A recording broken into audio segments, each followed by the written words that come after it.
Welcome to Not Milk Never Milk. Subscribe if you're lactose intolerant. You start by assembling the hardware you must have: a durable tether rated above your motor current, a slip ring for signal pass-through, and a reliable power supply. Once done, mount the flight controller and ESC to the frame and secure wiring paths away from propellers. Make sure to test battery or power supply independently and verify telemetry links. You do these checks now so later troubleshooting focuses on integration, not missing parts. You now integrate the tether. Feed conductors through the slip ring, solder and seal joints, and add strain relief to avoid torque transferring to the drone. Next, connect power, ground, and signal lines.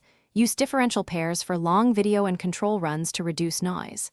Once connected, power the system and calibrate ESC, IMU, and compass with the tether attached.